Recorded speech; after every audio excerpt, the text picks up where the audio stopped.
Welcome back, everybody, to this very special edition of the Investors Roundtable. I'm your host, Robert Kraft, and today's topic, as you can see with not just my background, and I apologize for having to do mirror, but I'm doing a mirror situation, so I'm a little backwards today. But check this out, 100 baggers, future 100-plus baggers, and how to identify them. That's today's topic, and we have an incredible panel to discuss this today. Let me go counterclockwise here. You know, probably the man to talk about this topic. The guy, he wrote the book, one of the books, but probably the book that if you're watching this, I'm guessing you have on your shelf right now. It's right here. It's in the back of me. 100 baggers, stocks that return 100 to 1, and how to find them. Christopher Mayer. Chris, thank you for joining us today. How you doing? I'm doing well, thank you. Love the banner. Oh, thank you. Me too. It's not. It actually, I matched the shirt and everything. You know, it came out right. You didn't do it reverse, so it was like 001. That would have been. I mean, I could always just go back to like the reverse mirror effect, just to really mess with people. But you know, we digress. Also joining us today, Steven Kiel from Arquitos Capital. Steven, what's going on, dude? Good to see everyone. I think for every time that there's an image and likeness that you use of Chris's book, there's a nickel or something that he gets to pop. That'd be a great business model. Absolutely. Doing well. Great to join everyone, and good to see you, Chris and Andy, for the first time here, and Gary too. Cool. Thank you, Steven. Gary Ribe, the co-host of the breakout new podcast on SNN Network, In the Market Trenches. Gary, what's up, man? How you doing? I'm doing well. It's good to be here. I have Chris's book on my bookshelf, and I have one of the original ones also on my bookshelf. I think Chris's book is on my ebook shelf. So the other one, I don't think there are digital copies of. So. You know, I think I could speak for Chris to say that everybody appreciates you looking out for the environment. So ebook, hardcover, you know, either way, right, Chris? We're okay with that. Fine. Yeah. All right. So, and then finally joining us today is Andy Preikschat from Edgebrook Partners. Andy, always a pleasure, man. How you doing? Great. It's awesome to be here, and it's great to meet Chris as well, because I have his book that I read a couple times. Very nice. There it is. All right. You know what? I'm glad you showed it just to make sure that I had the right background. You know, that would have been really, really awkward. Really awkward. I do have some interesting versions you haven't seen. Let's see. Like, I have the one in Mandarin. It's kind of cool. Oh, look at that. And one in Korean. It's kind of cool. Oh, that's awesome. That's so cool. Wow. That's so cool.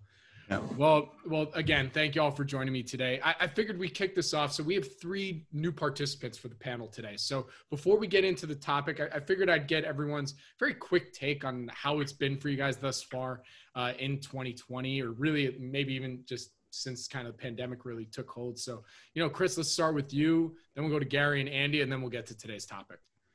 Yeah, so you mean more like as far as markets go, financial investing? Financial markets, yeah.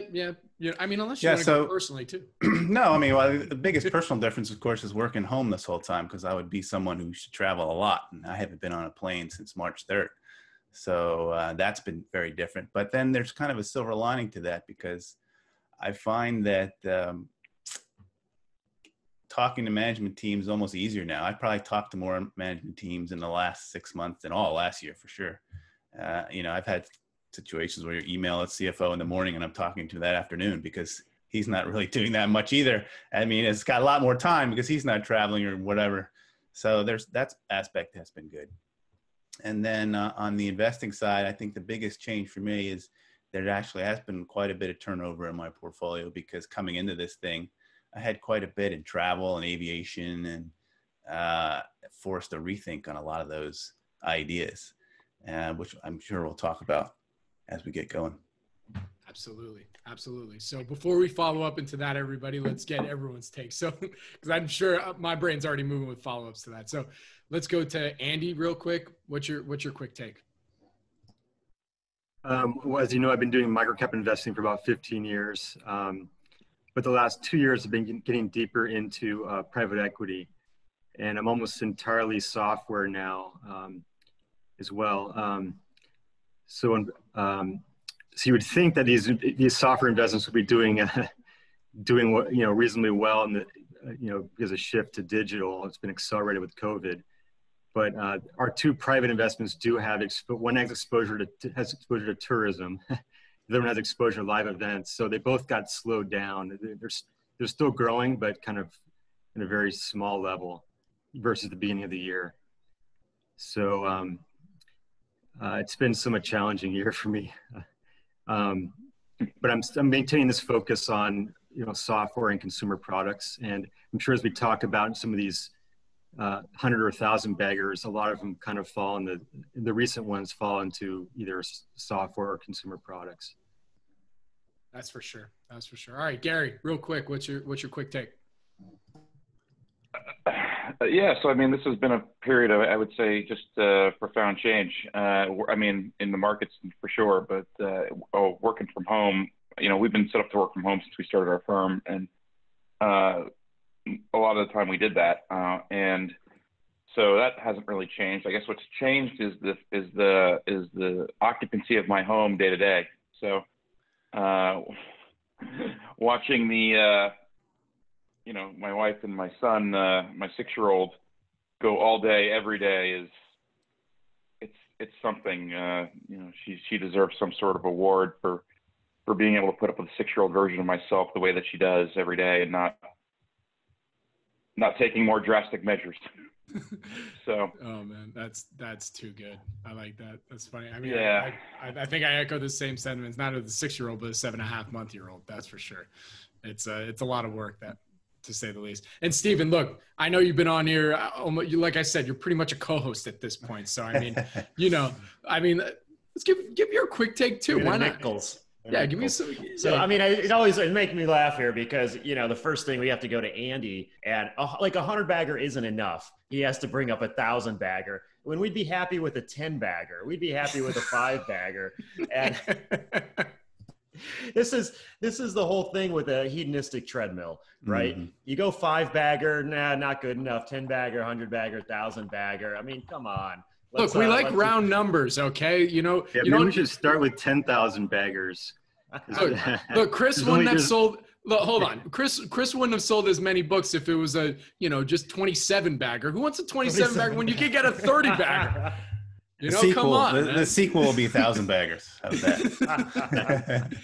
That's gonna be Andy's gonna write the forward for the next one. Yeah. Like, you thought 100 baggers were good? Let me tell you about these 1,000 baggers. But yeah, you know what? At that point, Andy will be so rich, he'll have someone else lift the pen up for him to write it. Well, this is a bittersweet topic because I've never had 100 baggers. So actually, start with that. I was gonna say that was a good place to start. So who has had a 100-bagger on here? You don't have to name the name, but who's had a 100-bagger on here? Just blurt out. Yeah. Unfortunately, my 100-bagger was a hedge. But it was a 100-bagger. Yeah. Certainly not in the stock market, no. No, it was. I've had a 10-bagger. Year, and unfortunately, I trimmed it along the way, and so we certainly received a benefit, but not the benefit that we could have if you just look one price point to another price point. And actually, that's something I'd like to explore later on here. I don't want to jump ahead, but how do you get the commitment to own these things throughout that entire time period? And, what's the strategy with trimming it along the way, or to just setting it aside and forgetting it and following it, but not having the discipline not to sell? That's a tough one. I mean, here, let's dig right in, so Chris, everyone's a special guest today. Don't get me wrong, but being that Chris wrote the book, Mm-hmm. we're going to jump to him first, and the topic that was pitched to us today was future 100+ baggers and how to identify them. Just a tiny thought piece, right? I mean, I'm sure we could spend 5 minutes on it, but Chris, let's go to you first, man. So future 100+ baggers, what does this mean to you? What should we be looking for? Let's jump it right off. Well, I could frame it the way I did in the book. So I sort of, the underlying premise was to try to find something that sort of everyday people could do. So, that's why I started with those anecdotes of people who have had 100 baggers because, they inherited some stock from their grandmother or whatever, and they discover that it's up this amount, that they just left it alone for 20 or 30 years. And so part of that effort too is to strain out some of the things that would be totally unpredictable. So I took out, the little penny stock miners and little penny stock drug companies that went from, 13 cents to whatever, because they hit something just under the premise that, an everyday person would probably not be able to predict that's going to happen. What I was really looking for was like an early McDonald's where you had 300 boxes of great economics, where you could, imagine someday where there would be 3,000 or more, 30,000, or some other kind of business that has reasonably good economics and leaves a trail so that you could discover that. And one of the things that's most interesting when I did that is that, these businesses, there were quite a few, and they weren't necessarily that tiny. So a lot of these businesses, the average sales are, generating 200 million plus in sales. And for a lot of these 100 baggers, you had multiple times to buy them. Some of them you could have bought at any time in a decade. And if you had held them, you would have made 100 times your money. So those were the things I sort of focused on. And then what you look for, I'd say there's a couple other striking things. One is that the study was surprisingly industry agnostic. So most of the time people would think that tech companies would dominate the list. And when you look at it, it really wasn't the case. You had quite a few banks, natural resource companies, all kinds of consumer companies, and humble companies doing humble, boring things. So the keys, the way I kind of distill it down, is that you got to look for that return on capital, lots of ways to measure, but some way where you're looking at return on the capital in the business and their ability to reinvest and earn that again and again over time. If you can identify those businesses, then it really becomes a math problem. If you get 20% a year, at 25 years, you're at 100x. So I'll start with that. All right. Rest of the panel, you guys want to jump in? It's interesting. I think I've never had 100 bagger, so I can't really speak from experience, but I sort of wonder if they're harder to find today, just given the nature of how companies come to market. A lot of companies, it used to be that you'd access the public markets pretty early in the company's life, and now it's happening much later in the company's life. So Uber comes to market as a 40 or $50 billion company, earlier in its life cycle. It might have, at another period of time, it might have come public at, a fraction of that. And so, I sort of wonder if there's something that's changed a little bit from, I'm sure that there will still be others. It's just, I wonder if it's gotten even harder to find because now the VCs have pocketed, the first 50 of the 100, or first 25 of the 100, or whatever it might be, for some of these companies. And so, maybe that's a discussion point, because a lot of companies are coming public just significantly larger than they used to be. And so, I'm wondering if it's going to get more difficult to find some of these, and that may be some of the reasons some of these small and micro companies, particularly small companies, micro companies, I guess, there's all kinds of reasons companies are really tiny, but maybe it's getting harder to move from being a small company to a larger company because it happened, but outside public investors just don't have a chance to participate in that. To some extent, there's a lot more securities too. I mean, when you think about international markets, it's much easier to access now than they were. So some offset to that might be that your menu is a little wider, but I think that's a good point. I feel that in the venture and pre-IPO companies, not across the board, but in general, these are, say, newer industries, newer types of business models, that there's so much, the pace of change has been so quick the last, really internet age, 20 years or so. And to Chris's point in his book, that some of these are just very boring businesses, traditional businesses. And, I wonder if there'll be some sort of bifurcation there where maybe these boring businesses that don't catch the eye of early stage investors, pre-IPO investors, those boring companies might still come public and still have that growth potential.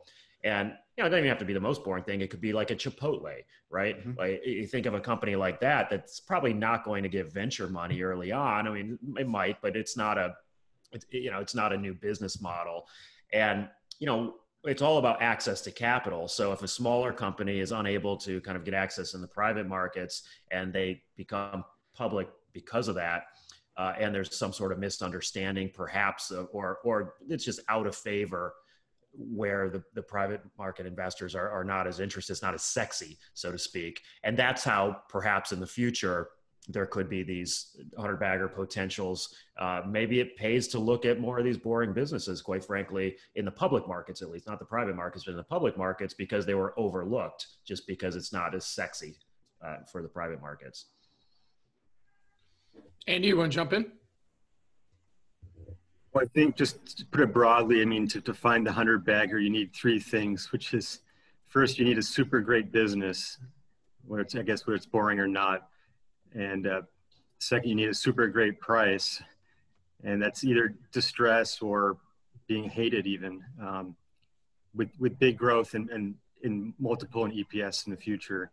And then third, you need a super strong stomach. So of the three, you can debate which is the hardest to have, but I think really the hardest is identifying the super great business and when it will remain a super great business.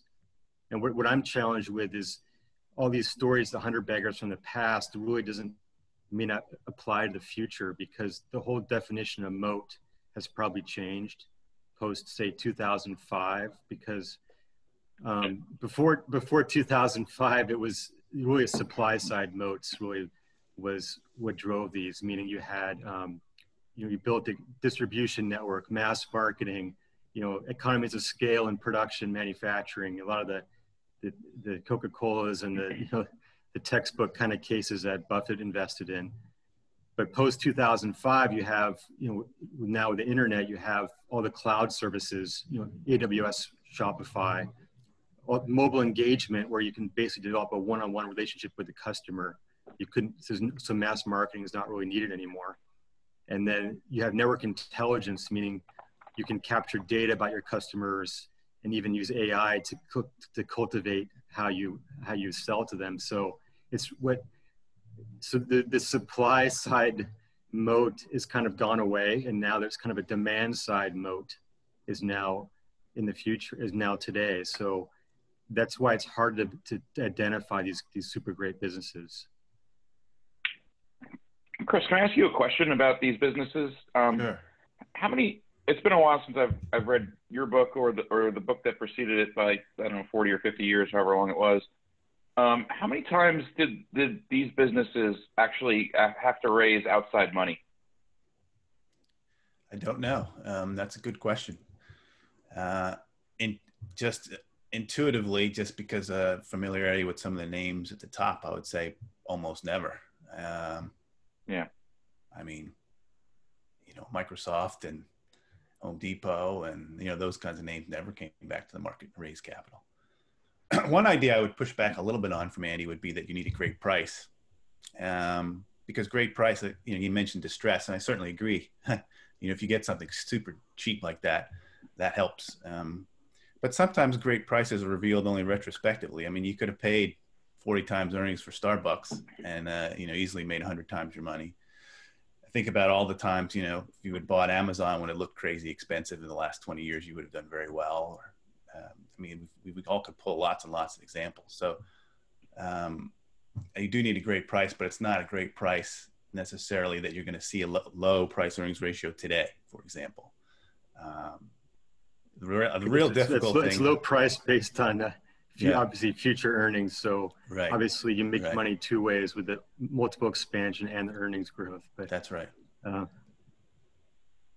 think the main point that Andy actually hit on, and I think maybe that's, what maybe we can discuss a little further, is this redefinition of moat.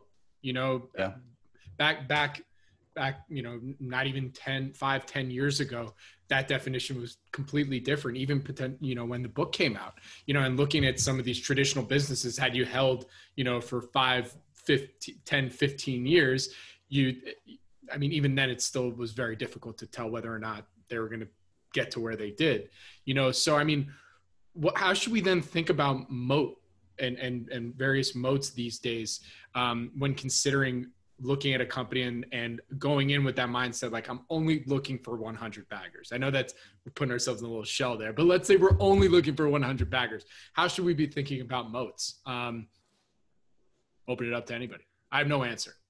Well, I mean, I'll start just because that's just something I've actually thought about, and I've written about it on the blog before. I had this blog post called Invisible Moats, which was the idea behind that was that a business can have a moat around culture. So it's not necessarily that they're doing something that no one else can do. It's that the way they do it is what's hard to replicate. That they have, for whatever reason, they have incentives aligned, and they have an internal culture that is supportive of, keeping reinvestment opportunities and keeping it together in a way that competitors aren't. I use Old Dominion Freight as an example because that's just a less than truckload LTL trucker. There's lots of those companies out there, and yet this is one that continuously is taking market share year after year after year. Return on invested capital climbs year after year after year, and the only way you can explain it is that they have this culture. Employees own stock, and the incentives are aligned. So you can. I think the way to think about moats is, people get stuck on the traditional 4 or 5, whatever they are. And I think what you really want is you just want to figure out a business that continue to do what they're doing. And sometimes it's hard to put your finger on it. So you might see the fingerprints, you might see it in rising market share, rising return on invested capital, but not something you can just point to one factor and say, well, it's because they have this patent or because they have this, specific moat. It might be a combination of softer things that are harder to define. Yeah, and I think qualitatively, that's a big difference from my perspective, looking at past moats that were maybe a little bit more measurable quantitatively. And today, the qualitative factors are so important because the pace of change is so fast. So to Chris's point, the culture, how do you, quantify that? To the capital allocation skills of those decision makers at the top, how do you quantify that? And I mean, you can do it in retrospect, but at the time or in advance, which is what we're looking for here, you have to look at those qualitative factors. And I think to Chris's point, the incentives, not just at the top, but all the way top management decision makers, all the way down to, if it's someone on the factory floor, right? Do they feel that ownership mentality because they have some sort of stake in the company, whether it's economic or something else, where they treat it as if it's their own? They have that ownership mentality. I think that's a very important aspect of it. And then, again, all the way up to that top decision maker and his or her team and the board members and their ability to effectively reinvest capital. And there's obviously reinvestment opportunities within the company, but to do it in a way that is as efficient as possible and can be repeated over and over and over again. You're not going to see that show up until years later. And then in retrospect, you'll kick yourself and say, well, of course, look at that. Should have been easy, but it's never easy. Right. Yeah, Gary, think about a McDonald's, we can look at it in retrospect. It's easy to say, oh yeah, you could have bought it when it had 400, hamburger restaurants. You say, geez, it's obvious, but it wasn't obvious because you have to go back to that point in time when there were lots of companies that were like that. Why was it McDonald's? It wasn't that they were making hamburgers and French fries. There's nothing that somebody else couldn't replicate, but they had that, they had that culture. They had a process down, and to Steven's point, that's what really makes it go. One interesting thing about the brand too, if that's a moat or not, but when I look at the extreme examples like the 1,000 baggers, it's like these are not just category leaders, but they actually like category killers. Meaning, when you think of the category, you think of the company. It's like almost synonymous with the category, like Amazon and retailer. And so, I'm kind of wondering can you equate market share or brand as a category leader with moat? I think brand is interesting to talk about because I think a lot of investors probably overplay brand, and they think brand in their mind means, is it familiar? Do people know it? And that's really not a brand that as investors we're interested in. We're interested in a brand that has pricing power. We're interested in a brand that people will pay extra for. Apple's a brand because think about the premium they're getting on their iPhones for so long. That's I think the real importance of a brand is where does it pay off financially, not just that people are familiar with it. Yeah. Well, it's almost in the market. There's this saying that the narrative follows the price, and the narrative around a brand also follows its notoriety, and so that there's sort of a they're linked to one another, and so Apple as a brand 25 years ago, when the company was in the toilet, didn't quite mean as much. That's right. Right. And I remember a decade ago or 15 years ago, Eastman Kodak was a brand. It was the fourth most valuable brand in the world. And today it doesn't mean anything. So I just I'm really suspicious. And like when I hear investment pitches that start with iconic brand, I immediately something breaks in my head, and I have a hard time trying to actually process the rest of the pitch. What's interesting about a lot of the companies that you guys are mentioning is that there's owner operator, to it. Right. And Chris, I don't know if you went back and looked at all the companies that you'd looked at, but I would bet that the vast majority of them were owner operators and not quote unquote professional management.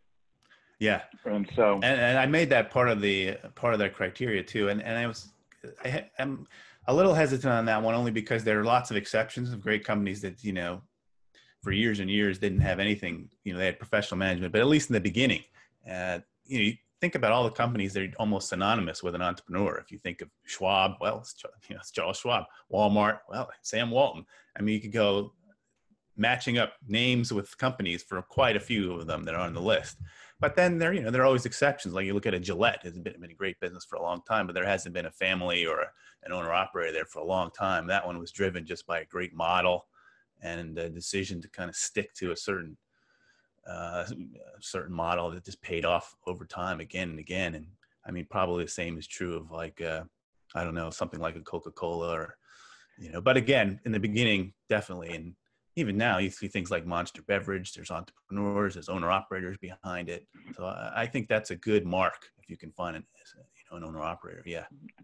Yeah. I mean, it's interesting. You mentioned Old Dominion, and I actually had read through their financials this weekend because I'm looking at another less than truckload company that's sort of got somebody in control of it. And I was struck that I was actually I looked at their financials and I was just shocked at how clean they were and how interesting, and I go and I look and there's these, isn't there a family that controls that if I'm not mistaken? Yep. It's family owned. So again, you have a company in the field that's doing something different. And you asked in my mind, what's different about these companies? It sort of reminds me, I read this, I read a lot of, I'm a baseball fan and I read a lot of Bill James, and he wrote this passage on Pedro Martinez, and he said, what made Pedro Pedro? He threw really hard, but there were people who threw harder. He had a great slider, but there were people who were better, and he had an awesome changeup, and it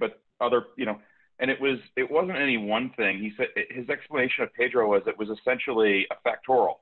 It was 1 times 2 times 3 times 4 times 5, and the difference between that and 1 times 2 times 3 times 4 gets you to a completely different place mathematically. And it's sort of that's sort of like what some of these companies. It's very similar with some of these companies. It's not any one thing, but it's a combination of these different things that, when you put them together, make something just really different. That's a great point. I remember I used to love Bill James too. I remember reading Bill James abstracts when I was teenager in baseball, and I used to love when he did exactly what you would say. Like he would take a player that was glitzy, had let's say 40 home runs, and everybody would instinctively think was the better player. And he would take some player much less famous, but that did 4 or 5 things really well, so that when you summed it up, that player was creating more value in terms of runs and bases and things than the glitzy player. And it carries over to companies in the same way. Companies that do a lot of things well, and all those factors in combination can make something that's pretty magical. Yeah. Yeah. No, Gary, go. What were we going to say? No. It's an interesting analysis, and it's funny how Moneyball was a business book more than it was a baseball book, and so totally. Totally on point. I happened to just rewatch it the other day. It's one of the best. I freaking love that movie, and the book, of course. I was going to say, did you read the book? I read the book. Yes, I promise I read the book. You're one of these guys that just watched the movie. No, Bobby's he's a big Brad Pitt fan. He just had to get another Brad Pitt. So. Look, the book was great. I had to, but look, just like with our interview, in full disclosure, I did the interview with you first before I read the book. Hey, I'm not afraid to admit that. I'm one of those guys. But I think that also brings us to today, and really talking about some of these factors that, you put them all together, and then hopefully one day, we'll look back in retrospect, maybe 10, 15 years down the road. But I mean, if we were looking at today, what are some of the factors that you kind of put together that maybe can set up a company that right now could be a future 100 bagger? I mean, has it changed at all? Anybody?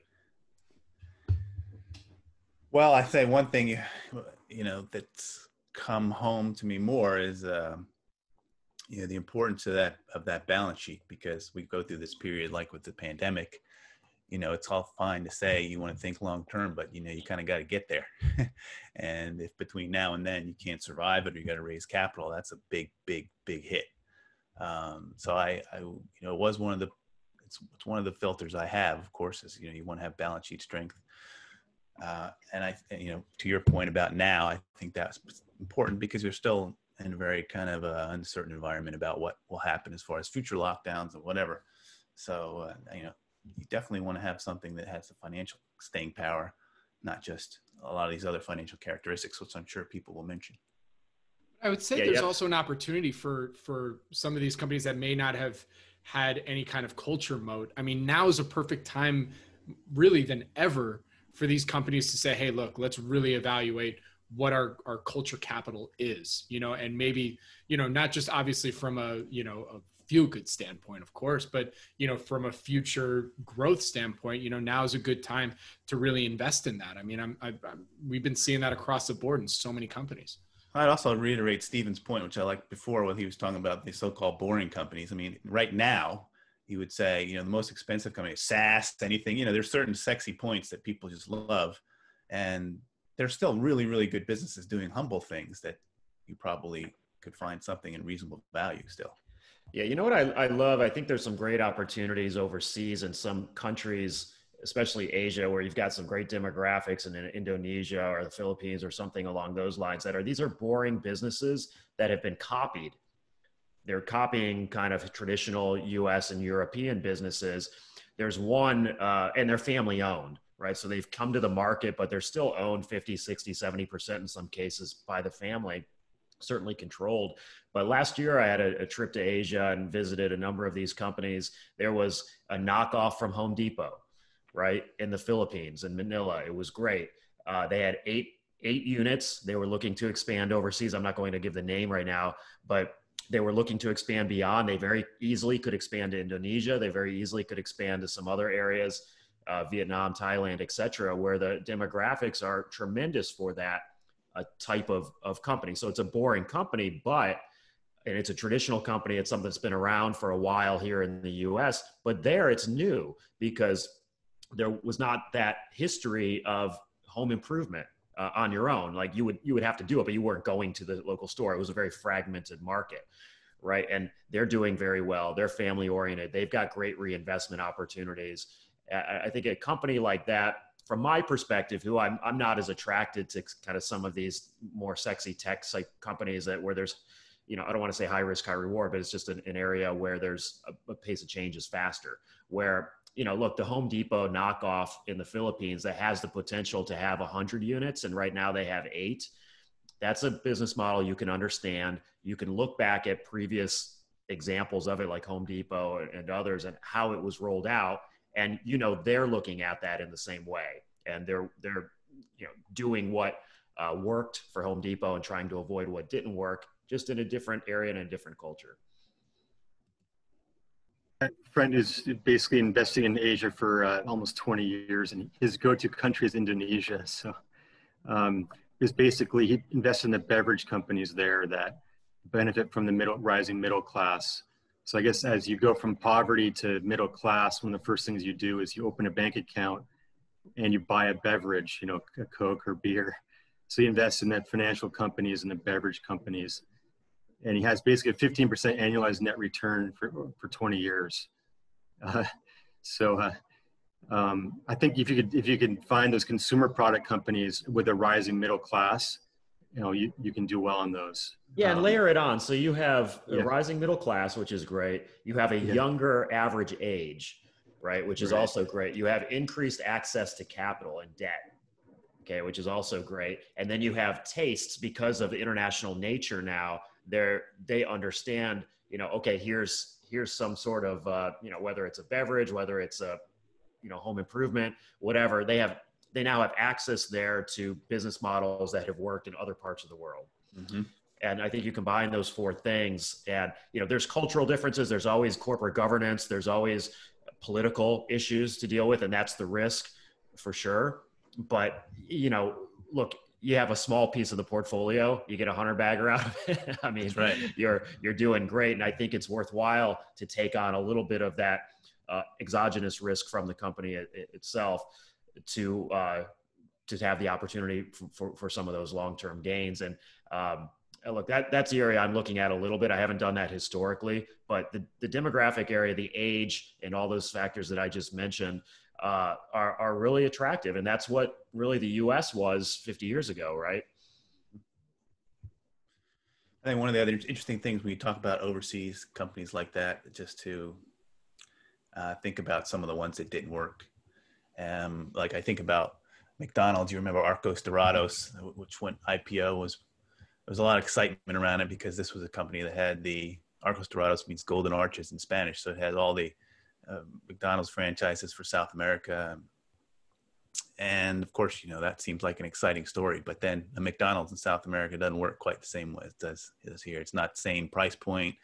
And, South America, it's not just one big market. It's lots of different countries, lots of different currencies. And so it really struggled under that. I remember it went public somewhere in the 20s and got as low as $2. I'm not sure where it is today, but sometimes those don't translate as well. I think I prefer kind of what Steven was saying, where you have a company that's actually grown up in that market, because it's more likely to have hammered out some of the differences in those models, rather than say, Home Depot or whatever trying to do that somewhere else might not work as well.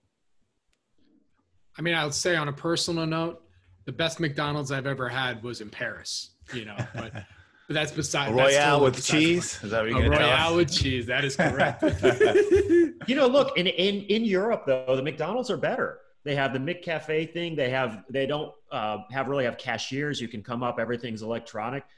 They actually are not at the same kind of, level that here in the US, and right. It's popular and attractive. Now, I don't know the growth potential there is, kind of not as high. The price points are different.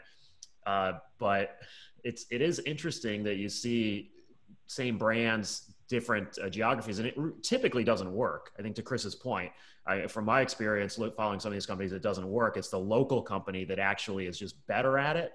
Yeah. And I think part of that is the local companies that, if it's family owned, they've already been around for a long time. They've worked out the kinks, but they also have made commitments to be there permanently. And when you have, say, if Home Depot were to hop into the Philippines, it's not a big deal for them, right? So they're going to open 8, 10, 15, 20 units. The suppliers know they're not going to be committed long-term. There's a change in maybe executive leadership at some point that says, why are we wasting our time? Why are we talking about the Philippines in a senior officer meeting? Yeah. And I think the locals know that, and the local suppliers know that. And, there's always a little bit of tribalness too, internationally, where they'd rather see local companies, be the ones that succeed. I mean, one possible kind of interesting maybe exception to that would be sometimes where you have a franchise, or like a Domino's Pizza in Australia actually has been a great stop and very good business. And in that case, of course, you still have the locals owning a store, putting up their own capital, and it's a different situation. But that might be, one area where an outside brand could do well if there's some sort of franchise. Well, there's a 7-Eleven. Yeah, excellent point, because exactly to that, there's a 7-Eleven is huge there. Mm-hmm. Okay, in that area, and it's a franchise model. It's locally owned, but using the brand name, and maybe that's something to look at too, where these U.S. brands that we might be familiar with, using that type of model and succeeding in other parts of the world. So I wanted to actually shift gears to a topic that Steven, that you brought up, and this is this idea of having the stomach to hold some of these companies for sometimes as long as is necessary to recognize it being a 100 bagger. I mean, it's an interesting topic to talk about, because especially right now, I mean, with the kind of craze, I would argue, that's happened since we've had this I don't even know how to describe it. I guess it's a V-shaped recovery since the bottom in March, and so, I mean, you have a whole new subset of investors that are coming in that, most of them are being exposed to the stock market via this trading mentality and not this understanding of of looking at the fundamentals and holding some of these businesses, that may seem boring right now, but, a couple of years down the road, are really wealth generators for them. So, I mean, how can we speak to that audience right now about the benefits of, having the stomach to hold some of these companies for the long term, if you recognize it as a potential 100-bagger? So open the floor. Well, I think it's a little different for whether you're a professional investor or you're just doing it in your personal account. In some ways, I think that person in their personal account has an advantage, and they can more easily put stocks in it and leave it alone and forget about it. But when you're a professional and you're being judged by your quarterly performance, or it becomes much more difficult to hold on to something after it's been cut in half or worse, or a stock that doesn't go anywhere for a long time. One of the examples I always like to pull is from the 100-bagger study is that, Berkshire was the best performer. And that stock, was cut in half 3 different times, and it had a 7-year stretch where it went nowhere. And so, you think about it. I mean, how hard is it to hold on to stock for 7 years? It goes nowhere. And yet that was the best performing stock in the whole study. You go through other examples down the list, it's worse. Their periods of underperformance were longer. So that's the challenge. The other challenge, of course, as we all know, is that what we do, we don't get linear feedback. All the gains come at the end. You get these steps, and then all of a sudden they really don't build until you're already 10 years in. There's no easy answers to this question other than to continue to say that you have to focus on the business and certain metrics that you follow, and you have to give it a little room. Like, you have to let a business disappoint you a little bit and not blow it out right away. And likewise, you have to be willing to let a stock get a little ahead of the business sometimes and not cut. So, I mean, there's no easy answers to that, but some thoughts. I was looking at some of these peak to trough drawdowns of some of these stocks. So the XPEL, for example, went down 84%. Amazon went down 94%. In that tech bust. Microsoft went down 75%. So I guess that's why the strong stomach. Can you handle an 80% drawdown on your stock and not sell? And I was trying to think of an analogy for this, but I was thinking a bit like basically be a barnacle on a whale, meaning like you're finding this whale that this beautiful whale that you like of a company, and we're passive investors, so we're not in the company, but you want to be the barnacle that sticks to that and stays on that whale. But I know it's very hard to do. Mm-hmm. I mean, most of the anecdotal case. Oh, go ahead. No, go ahead, Chris. Well, I just said very quickly, a lot of the anecdotal case story, histories of people have had 100-baggers is usually because of some kind of neglect. Like they either didn't see the price for a long period of time. So I just thought I'd throw that because the drawdown thing that's definitely true. And almost all these stocks went through just repeated drawdowns. So I'm sort of, as we talk about this, I'm reminded of a study that Fidelity did of their retail brokerage accounts, and what they found was that the best investors were either dead or forgot they had an account.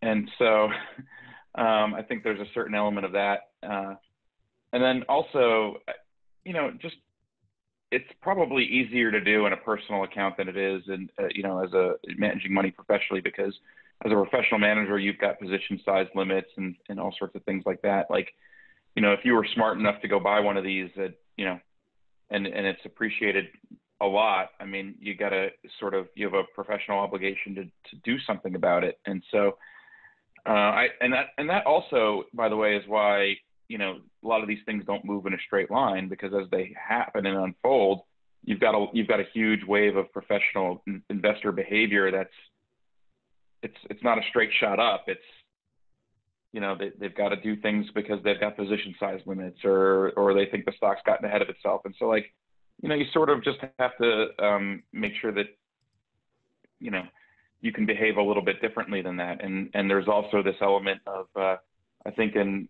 Seth Klarman called it the relative performance derby, where everybody's, you know, concerned about how they look relative to everybody else all the time. And you have to be willing to look a little bit different than that and have capacity to suffer. And that's a lot harder to do professionally than it is maybe personally. And so, you know, I don't go into these things looking for these things, for anything to go 100 to 1 or whatever. I'm looking for something that I think I can own for a while that has, you know, a good investment return potential. You know, whether or not it hits, you know, some bagger status or not, I don't really know. But you know, but I could tell that I can tell you for sure that it's much easier to manage personally than it is professionally because of the constraints that are imposed on the professional. Yeah, I think that's absolutely true. And look, if you had that Berkshire position and you had it for 7 years and it was flat, you don't have a fund anymore. You just don't. If that's a big piece of or if it's, you know, look, that's a diversified portfolio, and it even was back then. And so if you consider that a fund in and of itself, you just don't have a fund. And even, you know, it goes up and down during that time period. So of course your investors, new investors would have added money when it was up, then it would have gone down. They would have pulled out, and here you are 7 years later and you're an idiot. You know, and that's the perspective on it. But in year 10, right, you look at year 10 or 15 or 20, you're the greatest investor ever. Mm-hmm.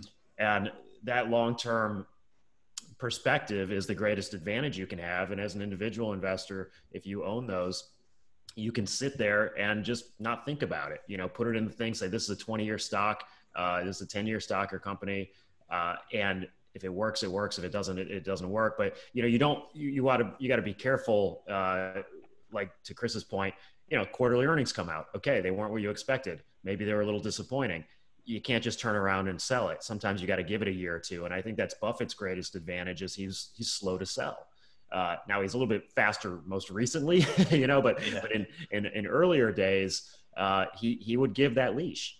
And I think he could give the leash because when he grew up, he had to call out for the annual reports, quarterly report. There weren't even quarterly reports oftentimes. The annual reports would get mailed to him. He would have to go to the library and look these things up, and they were always late. They didn't show up, you know, 4:01, and we're reading it tonight so we can figure out what to do tomorrow. And I think it really does benefit you to not be as on top of the most recent news in those situations and be more patient.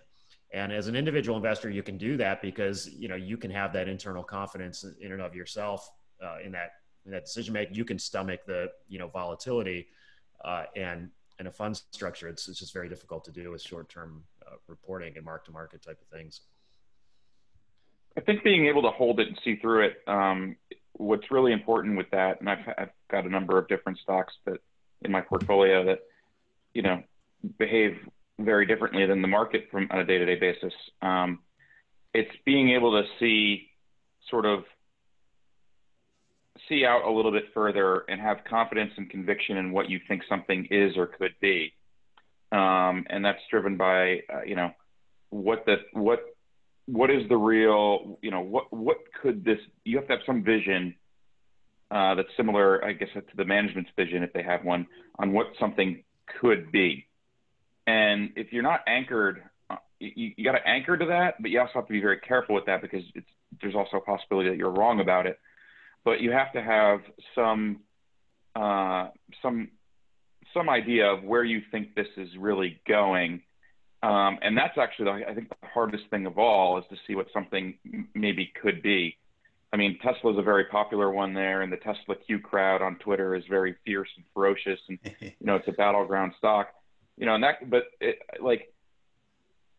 guy's got some vision of something. I don't really know what it is, and I don't know what he's taking to get that vision. But you know, like there's, and I don't have a dog in that fight. But you know, like the conviction to hold something like that for a very long period of time, you know, it requires a belief in what's going on there. And I don't know that anybody that owns it really understands what the vision is, but that's a different matter entirely. But there's other versions of that you can see.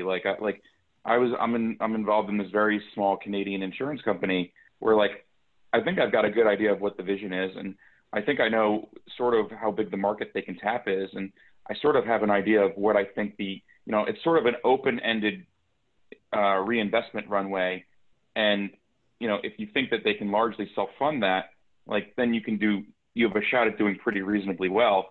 And like, that gives me the conviction to sort of hold on to things quarter to quarter. And, this quarter is going to be whatever. And, that's fine. Has anything about the vision for this changed?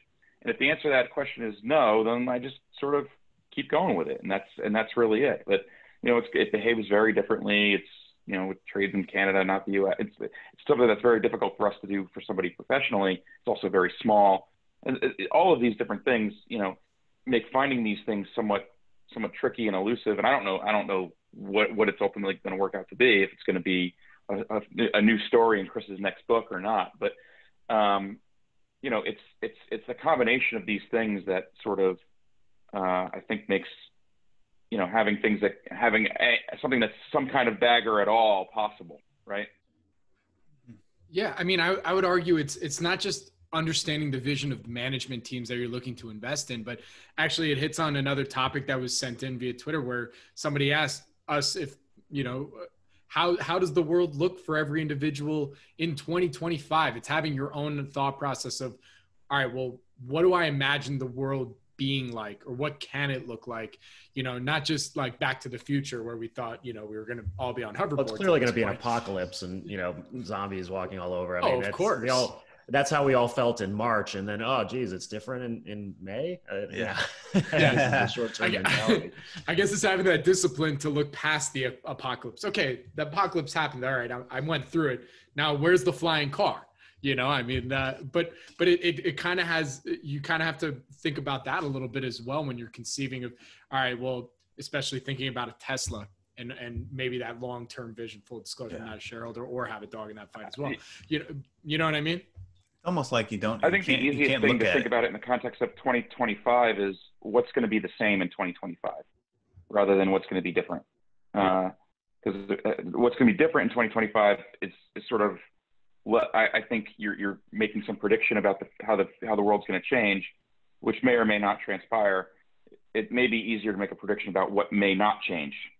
And so, am I still going to be pounding energy drinks in 2025?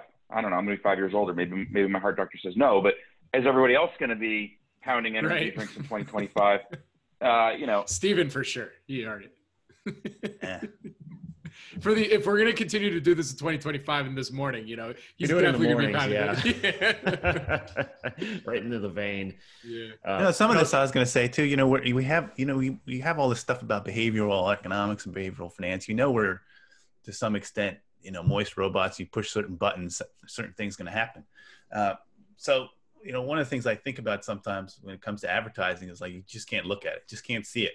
If you don't see it, then you won't feel that temptation or that need.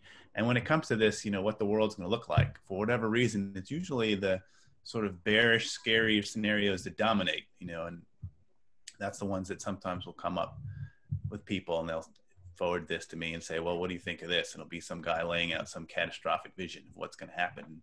You just can't read that stuff. And if that happens, then you've got bigger problems in your portfolio. But it does, work on your mind in a way it's hard to control, I guess, your reaction. Doomsayers are most persuasive, I think. It's because it's the best story, right? Yes. You've got every plot point of historical kind of storytelling there, and that's the contrarian part of it. I mean, that's where I think Warren Buffett has been a genius in obviously so many different areas, but it's his optimism that allowed him to accomplish what he accomplished. He could have had all of the other skills and not had the optimism, and it would have been a completely different story. And so, and again, look, if the doomsday stuff happens, we've got bigger problems, right? Than, whether we're still able to kind of invest in these areas. And you know what, quite frankly, the doomsday stuff has never really happened historically. Even as terrible of a century as the 20th century was, there was such significant advancement that, look, if it's 1899 and someone would tell you what was going to happen right over the next 80 years, you wouldn't, like, no, you wouldn't thanks. put your money in anything. And that's a good point. I mean, that's definitely true. Think about the 20th century and all the disasters and catastrophes, inflations and wars. And yet, I mean, all these 100 baggers in this book and the original one, Phelps, they all grew out of that. So I think that's generally true. I just would remember that we were the ones that happened to win the wars. So, the people that lost the wars, their 20th century investment returns in their stock markets were not as good. So, that said, I mean, but again, can go wrong and do. Gary, not to interrupt, but to that point though, the people who won the war, they were the optimists before, because the capitalism ultimately is about optimism, and it's about faith and confidence in human ingenuity. And the countries and the systems that lost had a completely opposite view. So yes, I mean, economically, it's easy after the fact, the survivorship bias, but even in 1899, you want to bet on human ingenuity and optimism for that. And those other types of approaches, those economic approaches, were betting against it. Yeah, no, I mean, you sort of always want to bet on tomorrow being a little bit better than today. And you sort of almost always have to remind yourself that that's been the general trend of things for the past 700 years or whatever it was since, the printing press, we emerged from the dark ages and you got the printing press and whatever else. I had to read a book called, I read a book called Factfulness, which was, the moral of that story is there's never been a better time to be on planet Earth than today, even in the midst of all the stuff that's going on out there in the world. But, it's, I'm there's a big always believer somebody in doing like everything. I remember in college growing up, the guy doing that was Julian Simon. I don't know if any of you remember him, but he was the same. He was the guy who would make the case that, the world's getting better. And, but I mean, I think I don't know that there's another way to be as a long-term investor and holder of businesses than to be fundamentally optimistic about what people can do. I mean, if you don't have that, then, I have friends that are not like that, and they, have they have books that are heavily short. They're always invested in things that they think will do well in the world's disaster, stuff in mining or gold or does things in basic food. But I mean, Yeah, I mean, I think that a stance of moderate optimism is usually the right one. Like it's historically been the cautious optimism, whatever you want to call it. There's obviously things to worry about in the world, and it's. You always feel naive when you're taking the optimistic view. I mean, do you guys have that feeling? When you're the guy trying to be optimistic, and someone's telling you there's all kinds of things wrong with the world, you're the one who feels kind of naive. It's our opportunity, though, to be comfortable with feeling like an idiot every once in a while, because I think if you're in this industry, that's what you have to do, because every once in a while you are an idiot. But, I wonder, you got 100 baggers and 1 to 100 and kind of those types of things. Where's the short book that's out there with all the successes, kind of 2 to 1? And that's also the beauty of this when you think about it. For Chris, it's you're starting at 1, you got it goes up 100 times, right? You make a lot of money exponentially. The economics are in your favor. You short a company, it goes to 0, fine. There's a finite amount of money that you can make in that situation, and so the odds are just in your favor also for optimism here. And I think you should take advantage of that if you're able to. Yeah. I mean, real quick, Andy, did you want to, you're kind of our SaaS tech guy here, I mean, what do you think about this? I think, you have to be an optimist to have the long-term returns and to get the power of compounding in your favor. And, but what I'm interested in is is there a way to accelerate the 100-bagger? Because, there's 2 factors that I'm doing more private investing. So there's 2 factors that I'm looking at and thinking about a lot that can accelerate potential for a 100-bagger. One is to invest in tiny companies. I know your book talks about 50 million market cap and over, but if you can find a company that goes from 2 million to 200 million and be that, first check in, that's a 100-bagger. So there's something about I know there's more risk. 90% of startups fail, but there's something about if you can invest in things that are tiny size, it might increase your likelihood for a 100-bagger. And then the other thing I've been thinking about is leverage. So I know leverage can work both ways. I mean, you want a strong balance sheet, but the private equity guys can get a huge boost in the returns by using leverage. So just one example, let's say a company has 1/3 equity, 2/3 debt. So they pay off the debt, they basically have they basically tripled their money. So that's a 3. And then let's say they buy in at 3 times cash flow, but they take it public and it's now 15 times cash flow. So that's a 5x. So you went 3 times 5, you now got a 15x. And let's say that cash flow grows 7x over 10 years. So 3 times 5 times 7, you have a 105 bagger. So there's, leverage can also help you if you have a business with stable cash flow, they're growing cash flow. Yeah, So, I mean, I've been kind of fascinated with this. Yeah. Yeah, I mean, I think there are a lot of ways to skin a cat. So, I mean, there's more paths up the mountain than just the one that I, kind of emphasize in the book because it suits my personal taste. But the other thing you mentioned about leverage, which I think is interesting, there's other kinds of leverage other than purely financial leverage. So there are some business models that have beautiful leverage, but they're organically part of the business either because they're able to use suppliers' capital to fund their businesses. So things like that, I'm sure you could come up with an interesting example for whatever reason. I'm drawing a blank right now, but there are businesses that have a kind of a float, obviously insurance, but something other than insurance. I'm thinking of operating companies that actually have negative working capital and have basically their suppliers fund their growth. And that's why there's a great opportunity, I think, when you're first finding a company in the early days of this that have strong balance sheet, low or no debt, because then they have the opportunity as their operations become more predictable to add on some leverage in a safe way. So it's not risky when you're buying in, and they can remain kind of low risk along the way as they're growing. And, if you get into one of these companies early on that already is kind of heavily indebted and it's levered in that way where, both the risk and return, but of course it has the opportunity for bankruptcy as well. And so, ultimately you want to find these 100 baggers, like in more Chris's examples, where they're the low risk of permanent capital loss. So that strong balance sheet keeps that risk low, but it also does create or demonstrates and gives an opportunity for tremendous operational advantages in the future and access to safe leverage in the future that can really help juice those. And I think that's why you kind of get these situations, right, with these great companies. All right, guys. Oh, sorry, Gary. No.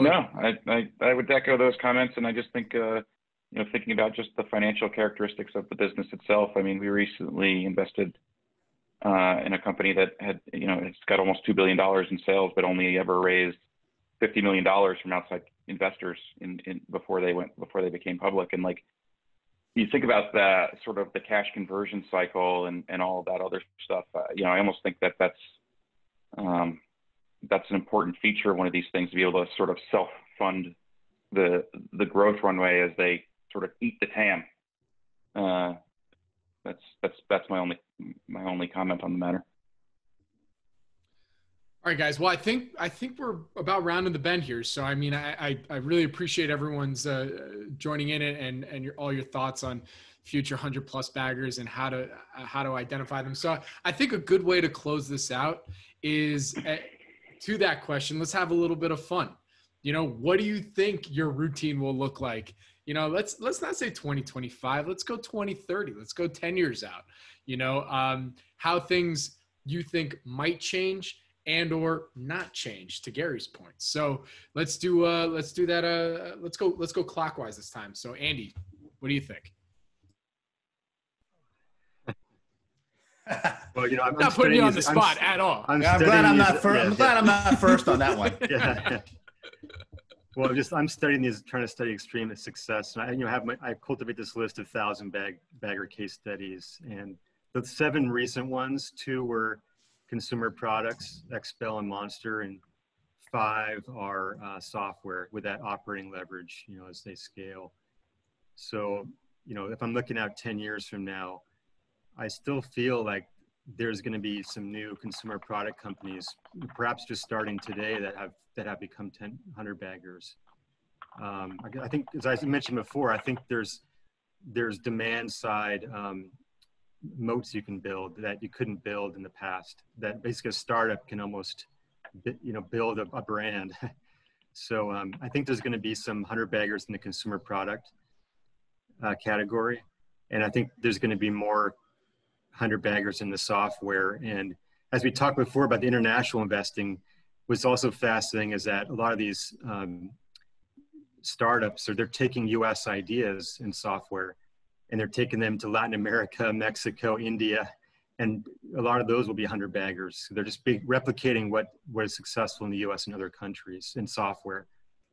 So that's kind of fascinating to me. So I'm quite like focused on consumer products and software. And I just, I think there's going to be some opportunities there. And that's I'm kind of got tunnel vision on that. So. Nice. All right, Gary, what about you? What do you think? I tend to think that a lot of the trends that we see are going to sort of remain in force and sort of keep going.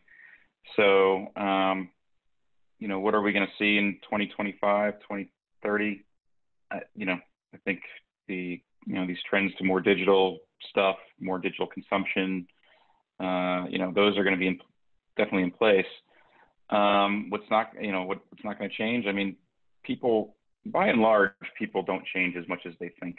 So, to the point about some of these brands, sure.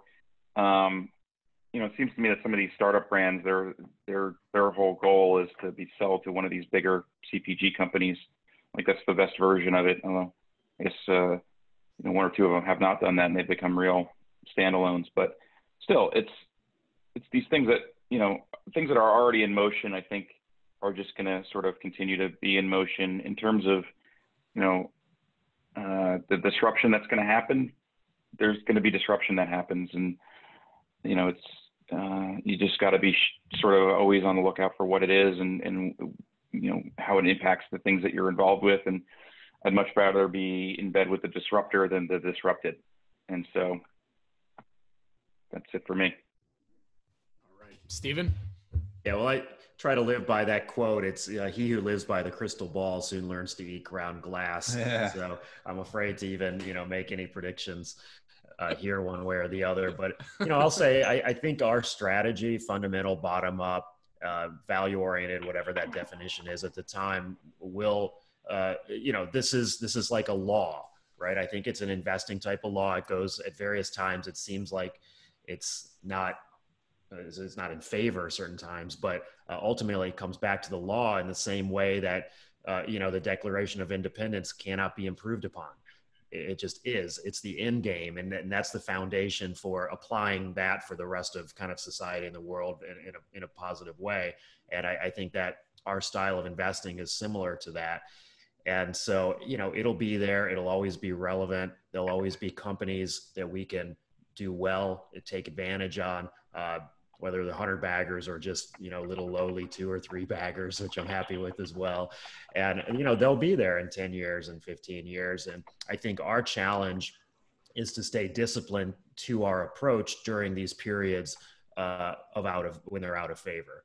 And, so I'd say that on an optimistic note for those of us who take that approach and have had, successes and failures or uncertainty or just this kind of volatility that's what weeds people out. When you have survivorship bias, it's those funds that today, are gone because they can't handle that or they can't stay disciplined. And 20 years from now, when we look back, those funds and those fund managers that we look back as being very successful are those who persevered.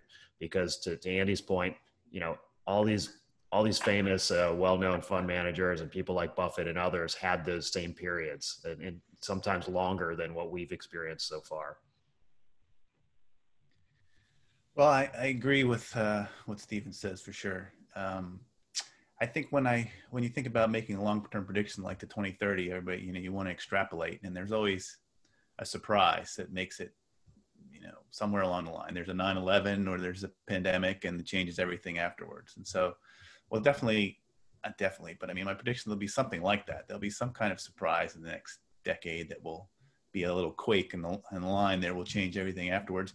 And I do think we'll probably have further health scares like this pandemic. I was reading a book that is kind of saying how increasingly there's chances these viruses making jumps from humans, from animals to humans for a variety of reasons. But we'll adjust. I mean, it's just like, when 9/11 happened, now we go to airport security and we don't think anything about it. It's just something we do. And there's all kinds of precautions that have been in place since then that we've had to live with. And so the pandemic, I think there'll be a lot of things that are in place now will still continue even 10 years out. But what that big surprise will be, I don't know. But I'm optimistic that people will adjust and business will adjust and the kinds of things we like will still be around. I think that's a great way to end it. So thank you all for doing this. Let's everybody give where everybody can find more information about you and maybe follow you on socials. So let's go right back to you, Chris, and then we'll go back around. So yeah, Chris, well, I mean, I'm on Twitter, so it's at Chris W. Mayer, Mayer. And you could also Google Woodlock House. I write an occasional blog, and you can keep up with what I'm doing there too. Very cool. Steven? Great. Take a look at my fund, Arquitos Capital. It's arquitos.com, ARQUITOS. Also willowoakfunds.com, where it's a company we control that offers operational services for emerging managers. And then I'm on Twitter as well at Steven_Kiel, just Kiel. All right, Gary? Yeah, my partner Eric and I have a podcast on your network called In the Market Trenches. It's, you guys want to come on, that'd be cool to have you. We could talk about some other stuff. We had Steven on. We had a fun conversation about NOL shells, and happy to talk about any of your investing stories if you'd like to share them. And then I have an RIA called Accretive Wealth Partners, and we have a website, accretivewealthpartners.com. We also have LinkedIn and all that sort of stuff. We have a blog there too. Occasionally I write something. Very good. And Andy? Pretty active on LinkedIn and then limited activity on Twitter, but you can find me both places. My name, Andy Preikschat. Very good. All right. Well, again, my name is Robert Kraft. And, look, as Steven said earlier, of course, I'm a huge fan of Brad Pitt. I'm his Jewish doppelganger. So I always got to see how my brother from another mother is doing in nice a new movie. Nice Yeah. hair. It's the hair, right? Look, guys, I really do appreciate it. This was a lot of fun. Again, you can follow me on Twitter at Bobby K Kraft. That's BOBBYKKRAFT. Check us out. Go subscribe to our YouTube channel, youtube.com/SNNWire. And actually, the Investors Roundtable will soon have its own podcast stream. So definitely look out for that. Next week, we're taking a little week off. We got to all enjoy our Labor Day week. And hope you all enjoy. Everybody have a great Labor Day weekend. And thank you. Talk to you soon. All right. Thanks, guys. Thanks, Bobby.